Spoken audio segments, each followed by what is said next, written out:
So have you ever watched opportunity pass you by? Well, you're going to see today what happens when you sit silently, quietly, while opportunity manifests and materializes right before your eyes.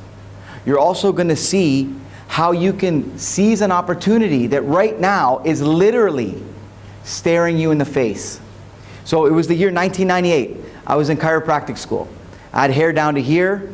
I had an attitude that there was something along the lines of, I know everything. And I know now that I knew pretty little back then. And it was in Dallas, Texas, and my friend actually nominated me for class president. Now, I was really effective at speaking one-on-one, but I was really ineffective at speaking to groups. And it was a speech competition. So it was my turn to get on the stage. I kind of ran onto the stage, and then I tripped and collided with the podium. And it wobbled. And so did my confidence. Now here's the thing with me, speaking to groups, is my voice would only last about 30 seconds, and then it'd start to break up. You ever felt that before? Maybe when you were starting to speak at some point? Okay, so it'd break up. So I knew I only had about 30 seconds to speak. And then I was like, oh my God, please no questions. And I would not encourage questions at that point. You know, I wouldn't say, who has the first question? I'd be like, no questions, right?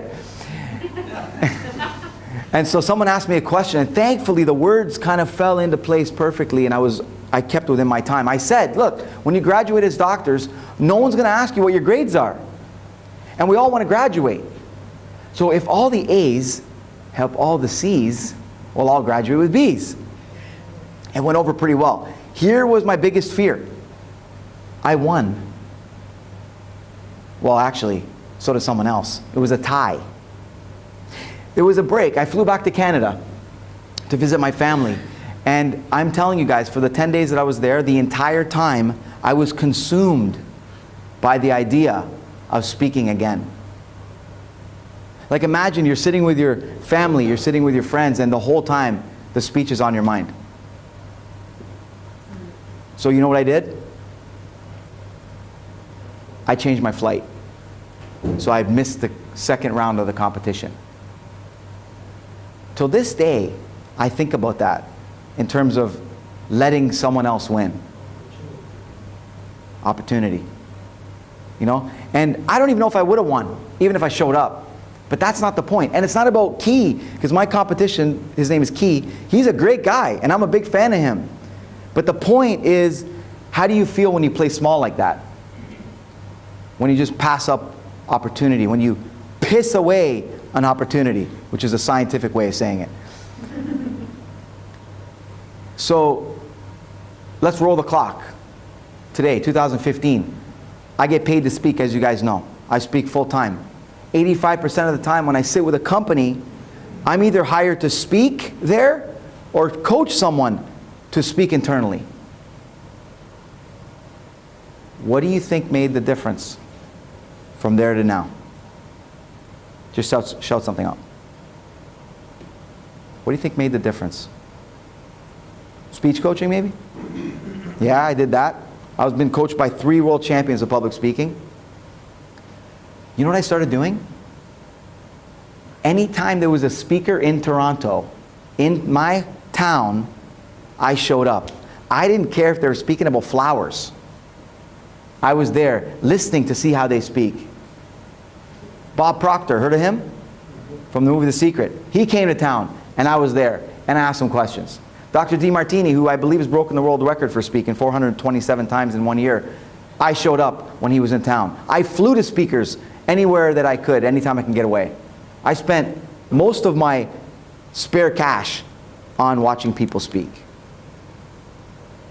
So let me ask you something. What do you think ineffective communication, because ineffective communication can be speaking ineffectively, but it can also be not speaking at all. So what do you think it costs you? Well, let me tell you guys that after this chiropractic incident, this in school, when I opened my clinic, the same problem existed.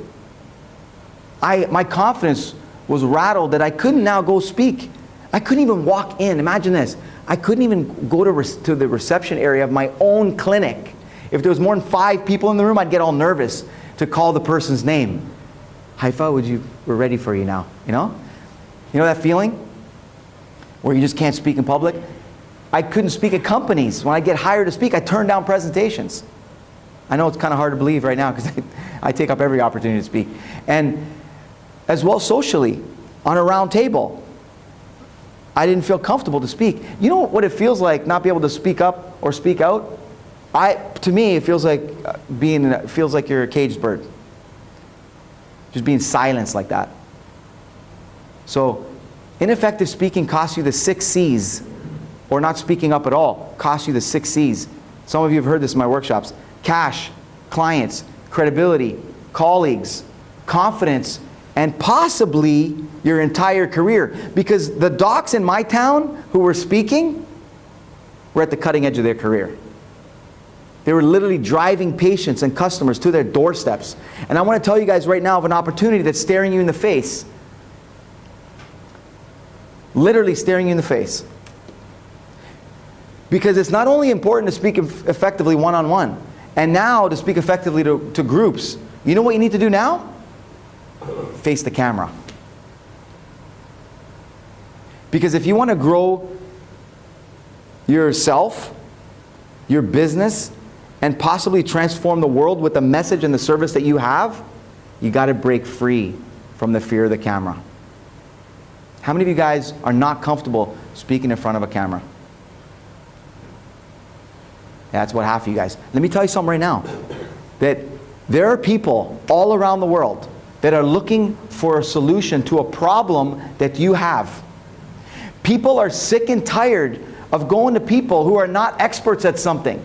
And just because they say, I've been practicing for 15 years, I've been practicing for 20 years, they're not experts at it. And the minute you open your mouth, people are judging you. The minute you open your mouth, people are saying, is this person an expert? Or if Sabah opens his mouth, they're wondering, is it going to be a good joke today? But people are wondering, are you an expert? The minute you open your mouth, people know if you know. And people know if you care.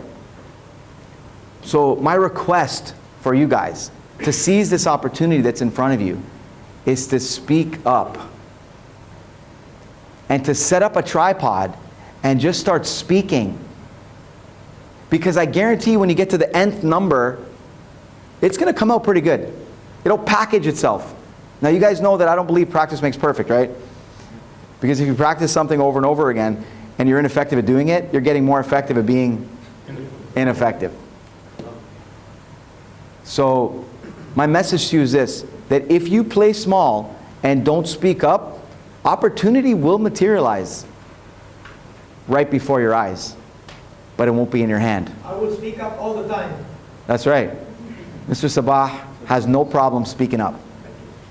I don't know how you speak in front of a camera though. I'd like to see Colossus. Speak up anytime. So, who has the first question? No, you have 2 minutes left. That was the 2 minutes. Who has the first question? On this side. James. How important is content versus how you say it? Content versus confidence? Yeah. What you say versus how you say it? That is so huge. You know, I believe the most underappreciated skill in the speaking world is not structured content delivery, which is what you'll learn in most organizations. The most underappreciated skill in the speaking world is who you are when you're speaking, right? It's a state that you're in when you're speaking. Because if right now I'm thinking about what I got to do later, or I'm thinking about someone in the audience that I'm not really happy that's here, or someone in the audience that's in my head. Remember I was saying it's not about the elephants in the room, it's about the elephants in your head. And if you can learn to eliminate distraction from your head, only then will you speak from the heart. Because you can't speak from the heart if you're in your head. So it starts, I believe the first step is to clear your fears, or clear your head. Eliminate distraction. I know some of you guys may get nervous before a speech, and it has nothing to do with the audience, it has to do with the fact that you're unprepared. Just like you get nervous prior to traveling because you haven't packed yet. And as soon as you start packing, you start feeling good about it. So step one is to clear your head. The next stage, that's the inner game of speaking. The outer game of speaking is a 3-step process. It's having a system and a process to uncover the most appropriate message for the audience, so uncover it. Then you got to assemble it, like a good joke, Sabah, right? Assembly is huge. You say the punchline at the wrong time, it's just not as funny. So assembly is important. So you uncover it, then you assemble it, and then you share it. And this is when we get into delivery dynamics. How you stand, what you do with your face. Are you like this the whole time? Are you standing over here? Are you standing over there? What do you do with your hands? Should you be staring at, turning your back to the audience, stuff like that. That's when we get into delivery, because a lot of times you can step on your own success